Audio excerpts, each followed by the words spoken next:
So that was my life. Life was good. Things began to change when I was about 9 years old. That's when we started importing Palestinian refugees into the country. Actually, Lebanon accepted a third wave of Palestinian refugees while none of the other countries wanted them.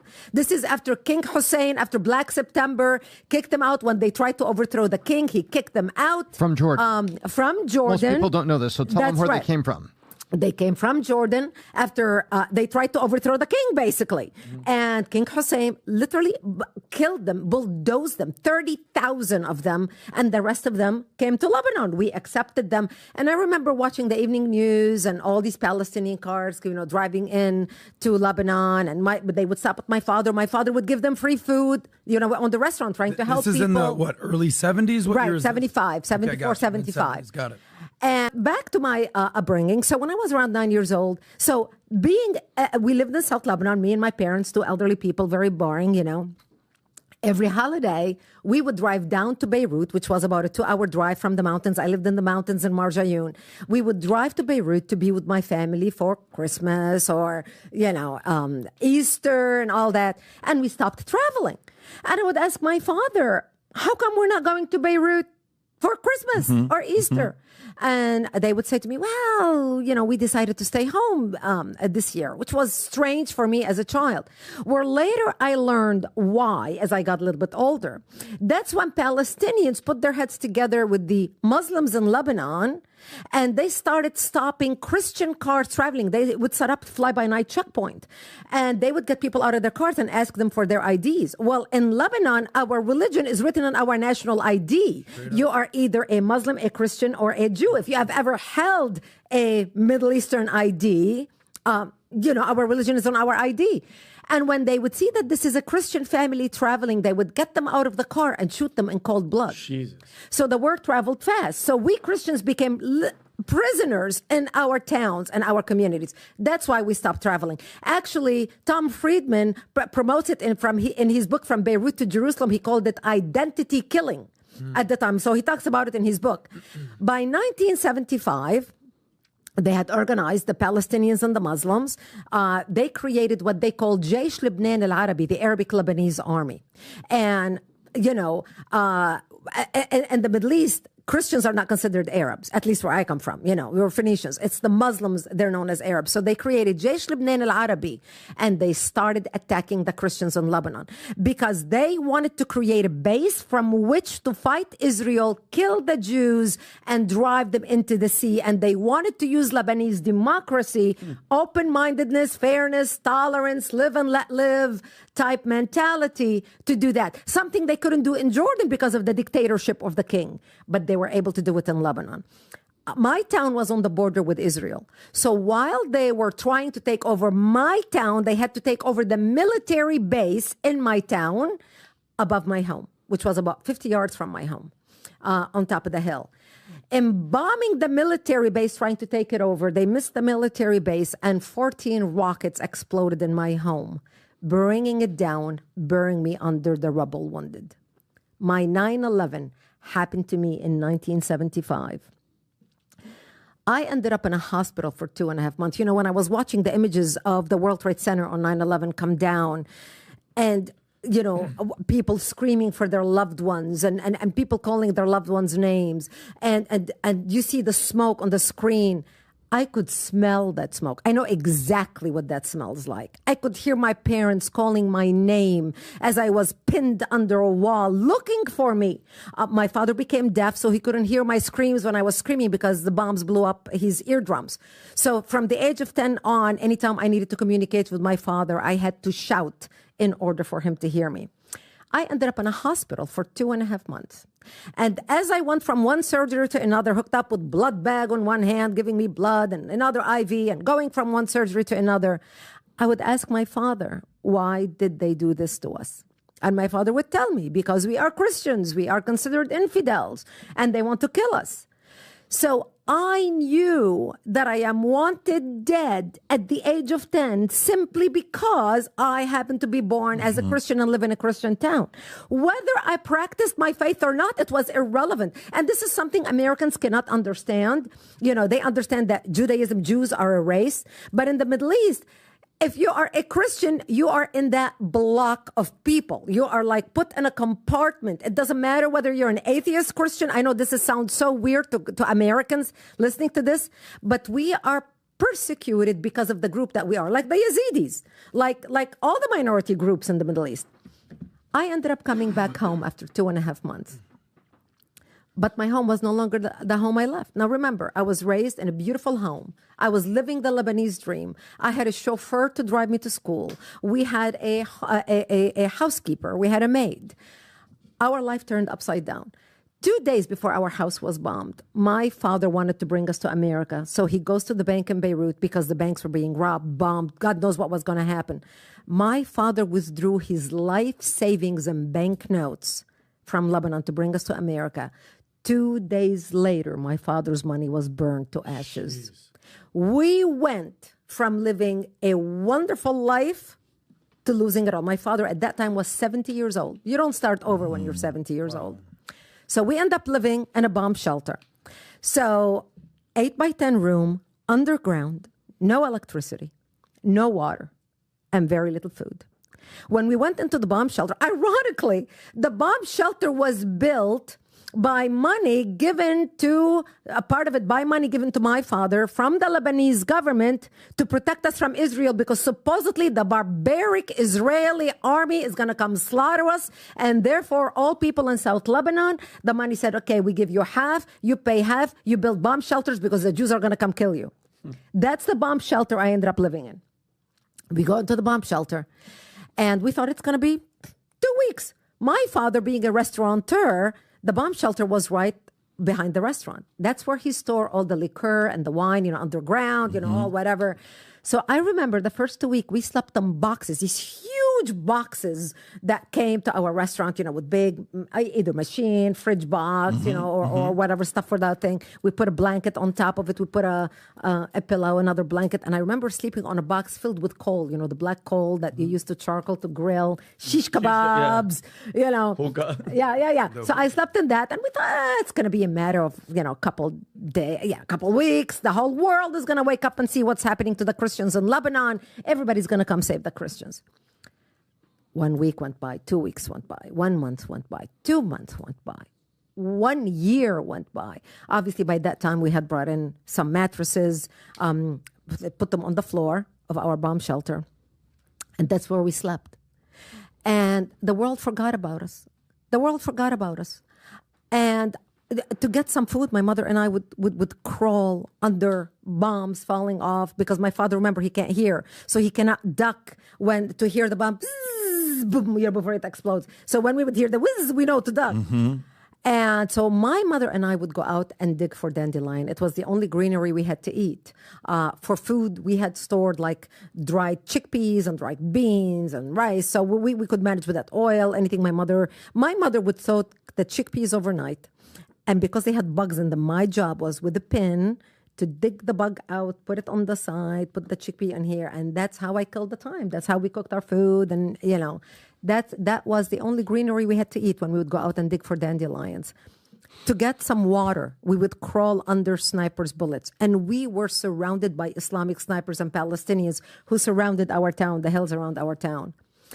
And every day we leave our bomb shelter to get some water. My mother and I and my father would say our last goodbyes, because we did not know if we're going to come back dead or alive. And we would hug. And it was every single day you did the same thing, and it became like the way of living. Like routine. Routine. We would go, we would get some water from a nearby spring, and then we would come back. And this became my existence. I remember as a child, as I was growing up as a teenager, we didn't have any clothing. I was growing up as a girl. And I remember my mother, as my foot started growing from my shoes, she would cut the front of my shoes. And she would say, look, mommy, now they are like sandals, so my toes can stick out because my foot. And she did not want me walking bare feet on the bomb shelter. And she would cut my pajama pants because I grew taller. And she would cut them. And she said, look, they are called Bermuda shorts. And she would cut the sleeves. So I would grow into my clothes. And I remember laying on the bed and lice, because when you sleep on the floor, your head gets invested in lice. I know this is uncomfortable conversation in the West. People cannot imagine looking at Brigitte Gabriel and imagining Brigitte Gabriel as a child sleeping on the floor with lice on her head. And I remember my mother would take kerosene or benzene or mazout, and she would dip it because the lice would die from the fume. And I remember sitting and my mother's combing my hair and saying, it's okay, honey, when we get some water, we can wash it. And this was my existence. And I remember after years, it becomes the norm because you don't know anything any better. We didn't go to school for 2 years. No studying. Everybody was in the bomb shelter. And I remember, we just killed the time just sitting, talking with each other. And after a while, there's not much you can talk about. And I remember at the age of 13, we heard from one of our militia Christian men stopped by because, we were a very small town. And he said, look, we heard a lot of chatter on the radio, and I don't think we're going to last tonight. He said, they're going to attack our town tonight. And if I don't see you tomorrow, I wish you a merciful death. And I remember, he left. And I remember my mother combing my long black hair. And I dressed in my Easter dress, my Sunday best. Because, you get one Easter dress, and that's like your whole summer dress for the summertime. And it was blue and white. And blue flowers with a white on white background. And I remember she was tying the belt in the back, making a bow. And I remember she tied a white ribbon in my hair. And I'm sobbing. I don't want to die. Please, I don't want to die. Do something. How old are you at this time? 13. Because I wanted to look pretty when I am dead, knowing that when they come to slaughter me, there would be no one to bury me. And I'm getting all dressed up, and I'm saying, please do something. I don't want to die. Please, I'm only 13. And there was nothing my mother could say to me. To the Brigitte, for context, who's fighting who? Is this Hezbollah? Is this the Muslim Brotherhood? Hezbollah was Is this the IDF? Who's fighting exactly? Hezbollah wasn't created at that time. This is the combined army of Palestinians with Muslims in Lebanon fighting for the Palestinian cause. And they were joined by people from all over the Middle East. We had Muslims fighting in Lebanon, from Syria, from Iran, from Egypt, from Djibouti. We had black people, and we don't have black people in Lebanon. So we had African Americans, black people on drugs who would be running towards you with bullets. They won't even stop. They had them drugged out.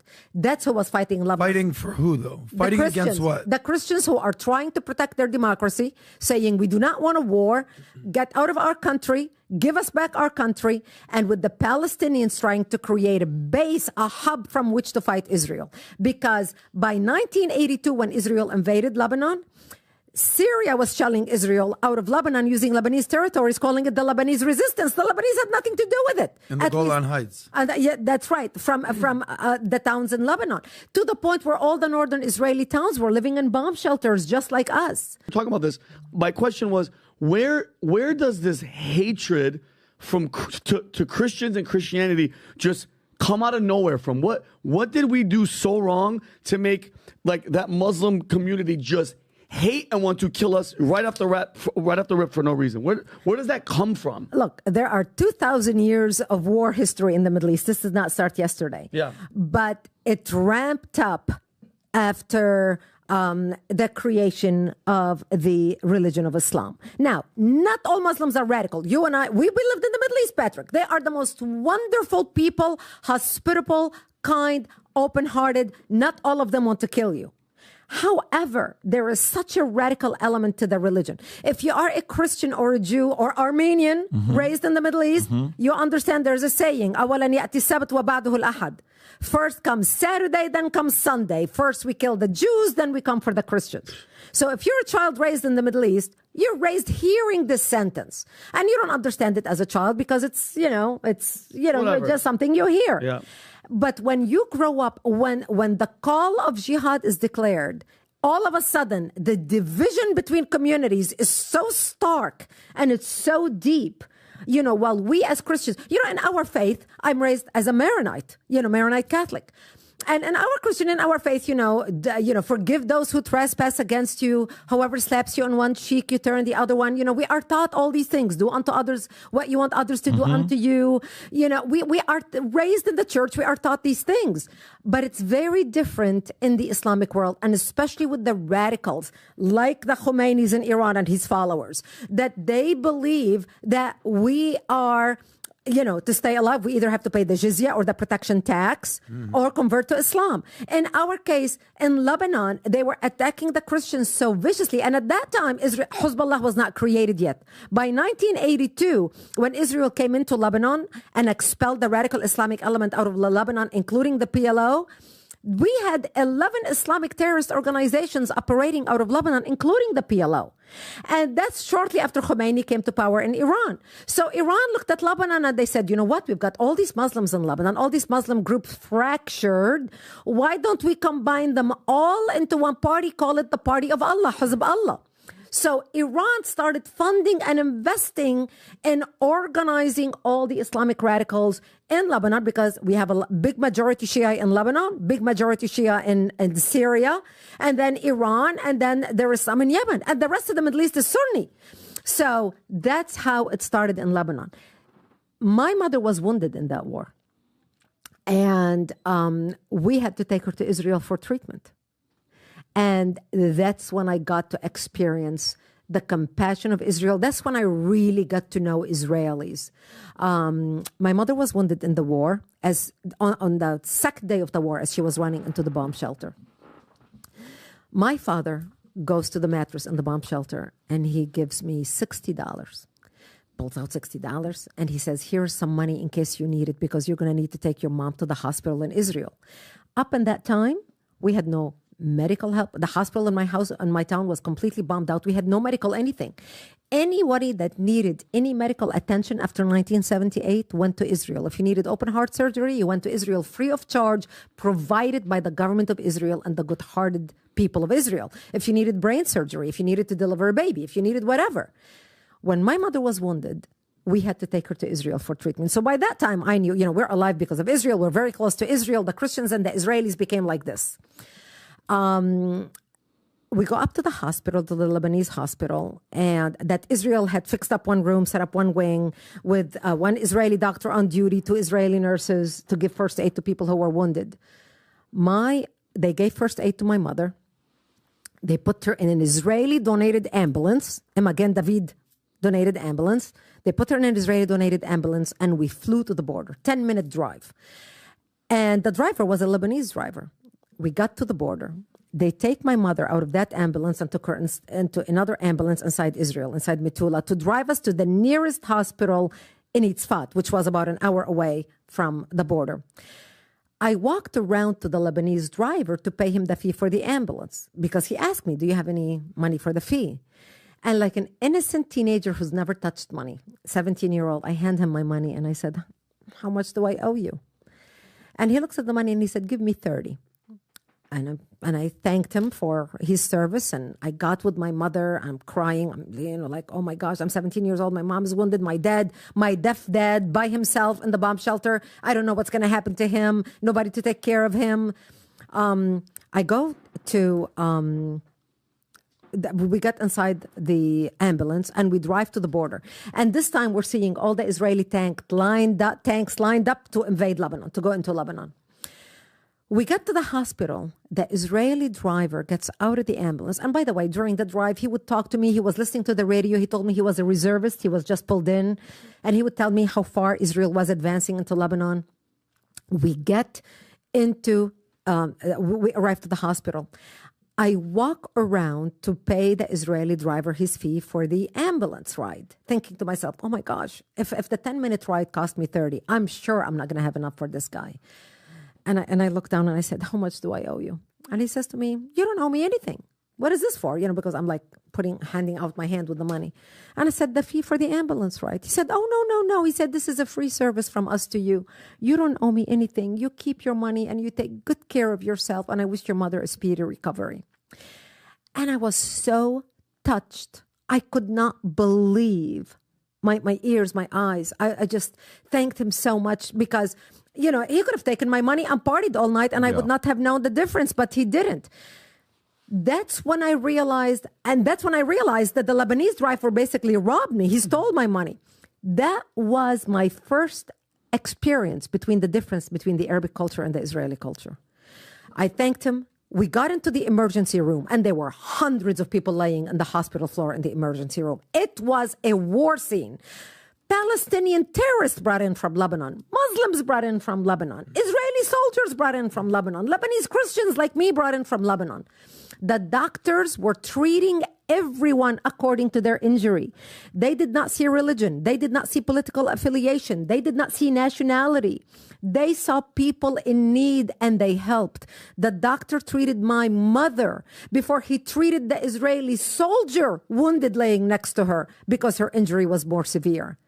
I couldn't believe my eyes. These are the stories that are necessary to hear for some that haven't experienced it. Just for a couple minutes before we go into some of the stories here, why do you think a lot of people in America, especially with academia, a lot with mainstream media, and the level of if I go on Twitter and I look at a Bassem Youssef, if I look at a person who is out there defending Palestinians, Gaza, right, and just showing all the stuff that's going on with Israel, why are they so much louder than Christians or even Jews? Why are they so much louder to the point where the world is sitting there saying, maybe they're right and maybe you're wrong? Maybe they're telling the truth. Maybe you're telling a mythical story to get people to panic and worry. And obviously, you know where I stand. Everybody knows where I'm at. But why do you think so many people are sitting there right now having a completely different position with Israel, especially after what Hamas did to Israel on October 7th? Why do you think that's happening? They are totally brainwashed because of the propaganda. So I'm from the Middle East. So I have friends on my social media from the Middle East. And so I have friends from Jordan. I have even Palestinian Christian friends. Yeah. I have friends from Lebanon. And I see what they're posting on their Facebook feed. Mm-hmm. And the lies that they are posting. A lot of them have never even been to Israel, have never even dealt with Jews other than what they hear on television, the propaganda and the lies and the AI. I just put up a video because my friends tell me, oh, this is AI. I remember sending a friend of mine a video of the woman in Israel with her stomach being cut open. I do not know if you've seen that video. The IDF trying to protect the images because they want to protect the family members. If you don't want to see your loved one being tortured like this, but they released those images to the press. So the press was able to see those images. And I remember sending that video to my friend in Jordan, a Christian friend in Jordan, who's totally brainwashed about the Palestinian cause. He's originally Palestinian, etc. And I said, I want you to see this level of barbarism where they cut a pregnant woman's stomach open on October 7th, took the baby out, and they put gaff tape on her mouth so she can't even scream her screams when they're cutting her stomach open. And when she would pass out because she is being tortured, just body shock, they would hit her to wake her up so she can see what they're doing to her baby. Jeez. And I sent him that video. That's a Hamas video shot by Hamas. Because, they had body cameras. They were so proud of what they did. They were bragging about it. And he said to me, this is a lie. This is a video of some blah, blah, blah, blah, blah, some Palestinian being tortured, blah, blah, blah. They are fed such lies by the Palestinian propaganda machine that even when you show them the truth, they are unable to believe it. Now, I talk about the compassion of the Israel. I know the Israelis are not capable of doing anything like this to any Muslim woman. You know that. We have Israeli friends and Jewish friends. They don't think like that. I lived in both worlds. And I'm getting to that. I was born and raised in Lebanon. I ended up going to Israel and living in Israel. So I have a very different view. I have a very unique and fortunate view to have actually at one time held residences in the West Bank, in Israel, and in Lebanon because I was a journalist. So I worked in Jerusalem for 5 days out of the week. I would drive my car to Lebanon, change my license plate at the border, take Israeli license plates out, screw in French license plate, same car. drive it into Lebanon, do my business in Lebanon, drive back into Israel, check it for bombs, unscrew the license plates.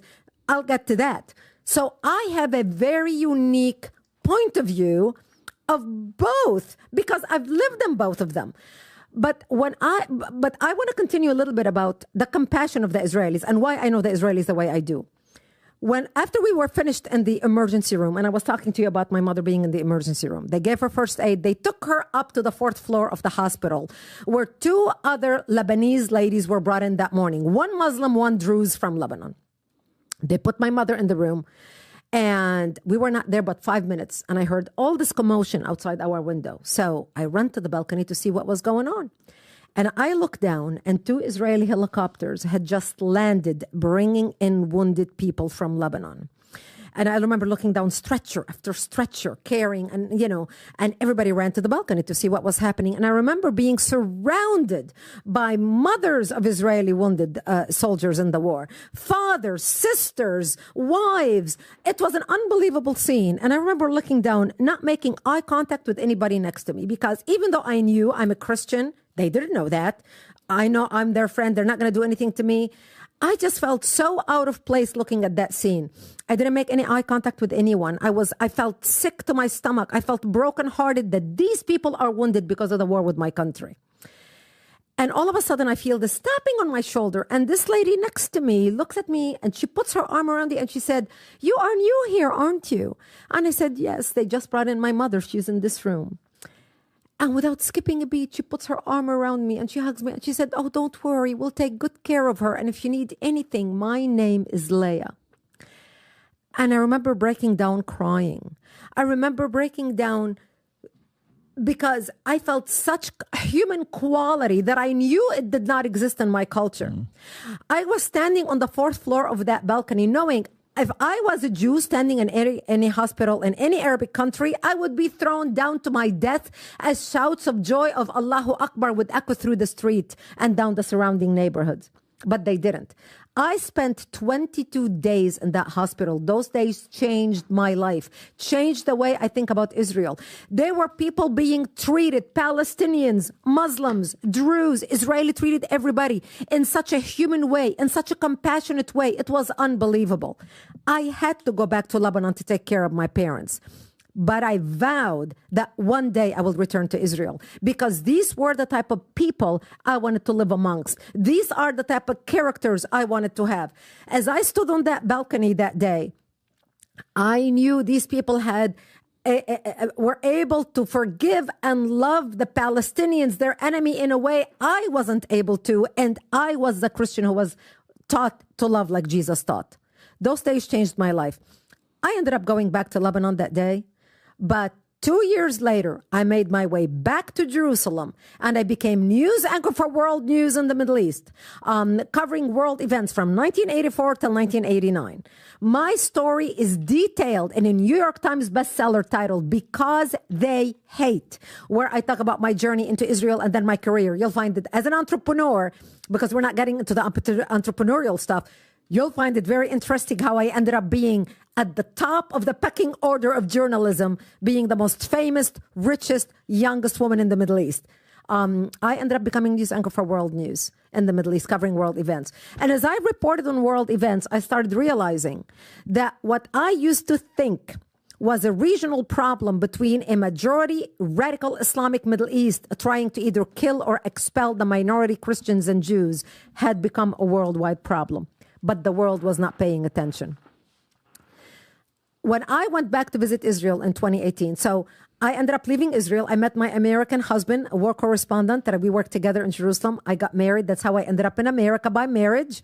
I came here in 1989, but before I came here, I wanted to make sure that my parents are buried in Israel, because I wanted to make sure that my children yet unborn will always know where my loyalty lies. I wanted them to always be drawn to Israel, to be drawn to what Israel represented, the character, the humanity, the respect, the authentic multicultural nation that endorses everybody. I buried my parents in Jerusalem. They are buried on Mount Zion. Wow. When I went back in 2018 to Israel, I went back and visited that hospital in 2018. This was just recent history. I went back and visited the hospital where my mother was. Unannounced, nobody knew I was there. I walked into the reception desk asking, is there any doctors working here that used to work here in 1984 and 1982? And of course, there was nobody there. But somehow I told them, look, my mother was here. I'm Lebanese. Can I go up to the 4th floor or whatever? Anyway, we ended up going to the floor, which is now a maternity ward or something. They changed it. And I took my daughter with me to that hospital. And when I was there, and when they found out who I am, and the head of the hospital came out, and I found out while I am at the hospital, there are Syrian people wounded from Syria. Remember, this is ISIS 2018. Wounded from Syria brought into the border. The Israeli brought them to the hospital to treat them. They come to the border literally with a sticky yellow pad, a little note on their thing. The Israeli doctor, most of the time, they don't even know what they're dealing with, where they're wounded. It's somebody who looked at them, probably somebody sympathetic and said, that they're blown up, this, that. Israel brings them into the hospital. The press is not allowed to talk to them. You know why? Because the Syrians are so afraid that ISIS or people in Syria would kill their family members. They are not even able to acknowledge that Israel saved their lives. Brigitte, can